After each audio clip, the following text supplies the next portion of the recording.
Hello बच्चों, let's read this question. So this question says, what is the expression of frequency nu associated with absorption spectra of the photon? Option A है nu equals to RH by H 1 by Ni square minus 1 by Nf square Ni is greater than Nf. Option B है nu equals to RH by H 1 upon Ni square minus 1 upon Nf square Nf is greater than Ni.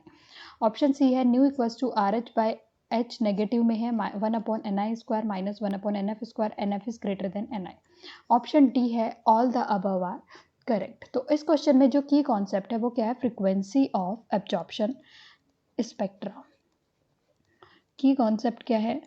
Frequency of absorption spectra.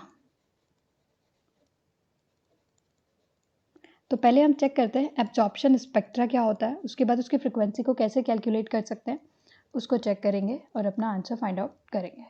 तो हम check कर लेते हैं absorption spectra क्या होता है. जो आपके पास स्ट्रक्चर ऑफ एटम है वो कुछ इस टाइप का होता है.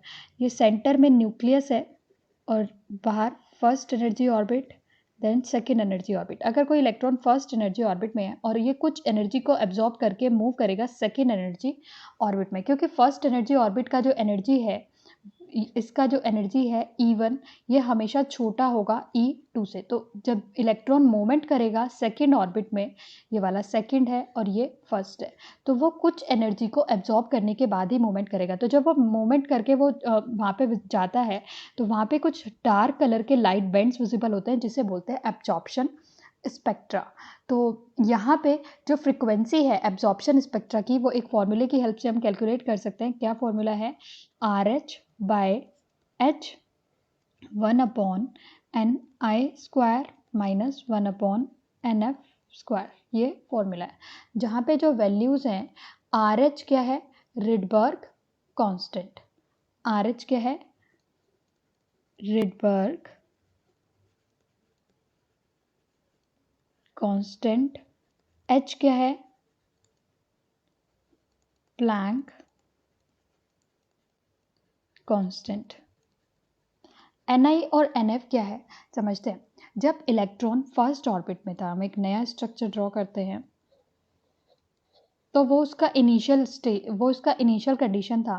फिर जब वो इलेक्ट्रॉन मूव करके सेकंड में गया वो उसका फाइनल कंडीशन आ गया. सपोज यहाँ पे एक और है, अब इलेक्ट्रॉन जो है सेकंड से मूव कर रहा है थर्ड में, तो अब उसका इनिशियल सेकंड है और फाइनल जो है उसका थर्ड है.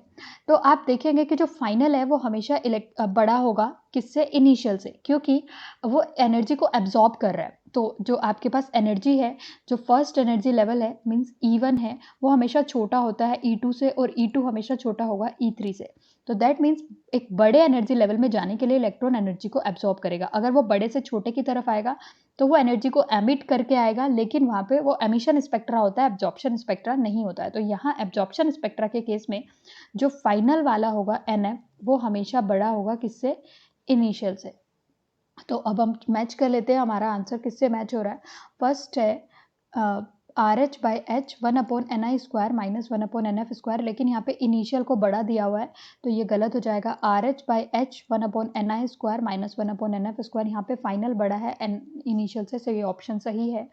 ऑप्शन सी में यहाँ पे नेगेटिव साइन दे दिया तो ये गलत हो गया, नेगेटिव नहीं होता है. और option D all the above are correct. So option D भी आपका इनकरेक्ट हो गया. So your final answer is option B nu equals to RH by H 1 upon Ni square minus 1 upon NF square. Hope you understood it well. Best of luck.